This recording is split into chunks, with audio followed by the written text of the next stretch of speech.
CUET common university entrance test. Class 12 के बाद अगर कोई स्टूडेंट IIT या फिर मेडिकल फील्ड में जाना चाहता है तो उसे JEE या फिर नीट का एग्जाम देना होता है। ऐसे ही क्लास 12 के बाद सेंट्रल यूनिवर्सिटीज में एडमिशन लेने के लिए स्टूडेंट्स को CUET का एग्जाम देना होता है, जैसे DU, BHU, JNU, AMU etcetera. तो अब जानते हैं CUET का एग्जाम कैसे होता है, इसका एलिजिबिलिटी क्राइटेरिया क्या होता है, इसको कौन दे सकता है, इनमें कौन कौन से सब्जेक्ट कॉम्बिनेशन होते हैं, इसकी प्रिपरेशन कैसे की जाती है एटसेट्रा। सारी इंफॉर्मेशन आज मैं आपको इस वीडियो के अंदर बताने वाली हूँ। CUET का एग्जाम साल में एक बार किया जाता है, जो NTA यानी कि नेशनल टेस्टिंग एजेंसी इसको कंडक्ट करती है, जो 2022 से स्टार्ट हुआ था। CUET का एग्जाम CBT यानी कि कंप्यूटर बेस्ड टेस्ट और पेन पेपर मोड यानी कि ऑफलाइन और ऑनलाइन दोनों तरह से होता है, जो कि 2024 से लागू किया गया था। जैसे क्लास 12 में आपका एग्जाम ऑफलाइन यानी कि पेन पेपर मोड पर होता है, ठीक वैसे ही CUET के एग्जाम में भी आपको एक OMR शीट दी जाती है जिसको आपको फिल करना होता है, और ऑनलाइन मोड पे मॉनिटराइज स्क्रीन पर, जिसमें आपकी स्क्रीन पर मल्टीपल चॉइस क्वेश्चन दिए जाते हैं, इसमें आपको सही ऑप्शन पर क्लिक करना होता है। CUET के एग्जाम में 3 पार्ट्स होते हैं। पार्ट 1 में लैंग्वेज, पार्ट 2 में डोमेन्स और पार्ट 3 में GT यानी कि जनरल टेस्ट होता है। अब बात करते हैं एग्जाम के मीडियम की, जिससे आप 13 लैंग्वेज में से किसी भी एक लैंग्वेज में एग्जाम दे सकते हैं, जैसे Hindi, English, SME etcetera.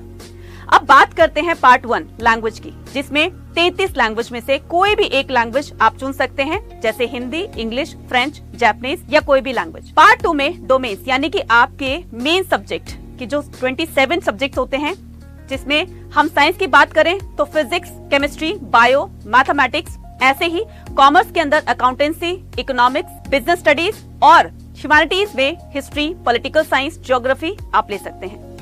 Part 3 यानी कि जनरल टेस्ट में, जिसमें होते हैं 3 section, quantitative aptitude, logical reasoning and general knowledge. अब बात करते हैं इसके एलिजिबिलिटी क्राइटेरिया की।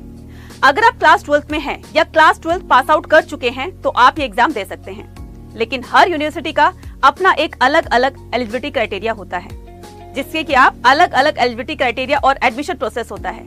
इसलिए आपको पहले ये डिसाइड करना होगा कि किस यूनिवर्सिटी को आप टारगेट कर रहे हैं। जैसे DU, BHU का, MU का अलग अलग प्रोसेस होता है। जैसे दिल्ली यूनिवर्सिटी की बात करें और आपको पॉलिटिकल साइंस से BA ऑनर्स करना है, इसे उसके अलग अलग सब्जेक्ट कॉम्बिनेशन लेने होंगे, जैसे 1 लैंग्वेज, 3 डोमेन्स। वहीं अगर आपको BSc ऑनर्स केमिस्ट्री से करना है तो इसके अलग सब्जेक्ट कॉम्बिनेशन लेने होंगे, जैसे फिजिक्स, केमिस्ट्री, मैथमेटिक्स या अप्लाइड मैथमेटिक्स प्लस कोई भी एक लैंग्वेज। CUET का एग्जाम पहली बार 2022 में स्टार्ट हुआ था, जिसमें लगभग 9 लाख स्टूडेंट ने CUET का एग्जाम दिया था।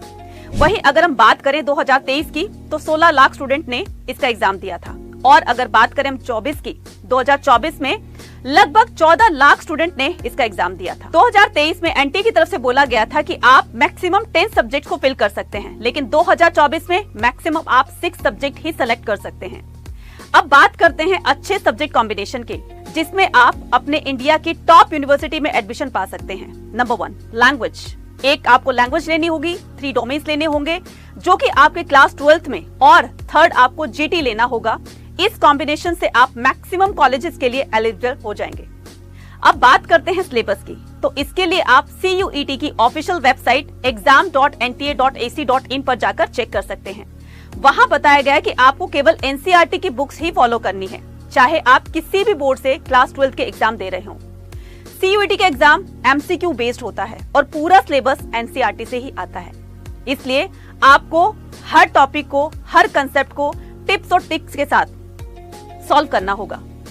इसमें आपको 40 क्वेश्चंस केवल 45 मिनट्स में सॉल्व करने होंगे। वहीं अगर मैं GT की बात करूं तो 60 मिनट में 50 क्वेश्चंस आपको सॉल्व करने होंगे। मतलब आपको स्पीड और एक्यूरेसी दोनों पर फोकस करना होगा। अब बात करते हैं इंपॉर्टेंट डेट्स की। इसके registration form most probably last week of the January या फरवरी के फर्स्ट वीक में आउट कर दिए जाते हैं, और ये मार्च एंड तक चलता है।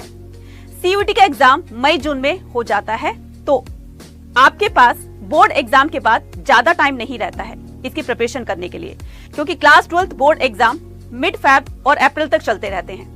तो आपको अपने डोमेन्स यानी कि आपके जो मेन सब्जेक्ट होते हैं उन पर अभी से आपको प्रिपरेशन करनी स्टार्ट कर देनी चाहिए।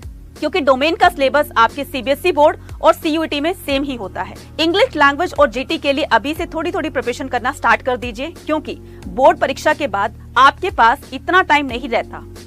और अगर आपको इंडिया के टॉप यूनिवर्सिटीज में एडमिशन लेना है तो इसके लिए आपको सीयूईटी में बेस्ट स्कोर करना होगा।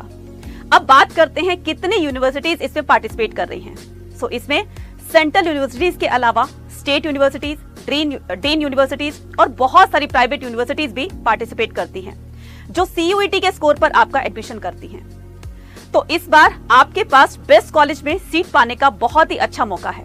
अगर सबसे अच्छी यूनिवर्सिटीज के कॉलेज में सीट की बात करें तो दिल्ली यूनिवर्सिटी में अराउंड 70,000 सीट्स हैं, जो कि बहुत ज्यादा नहीं है। इसके अलावा अगर मैं बीएचयू की बात करूं तो लगभग 5,000 सीट्स हैं और अदर यूनिवर्सिटीज में भी बहुत कम सीट हैं। ऐसे में सीट्स को लेकर के कंपटीशन बहुत ज्यादा बढ़ जाता है। तो अभी से अपनी प्रिपरेशन को अच्छे से तैयार कर लीजिए, तो ही आपको सीट मिल सकती है। और सीयूईटी का एग्जाम इंडिया का सबसे बड़ा एग्जाम होने वाला है, जो इस बार और भी बड़ा होने वाला है।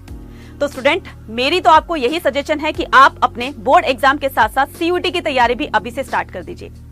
लास्ट में बताना चाहूंगी कि इसकी प्रिपरेशन कहां से और कब करनी चाहिए। तो इसके लिए आप सीयूईटी अड्डा 24/7 के प्रीमियम बैचेस को ज्वाइन कर सकते हैं और मैक्सिमम डिस्काउंट पाने के लिए कूपन कोड यूज करें Y489।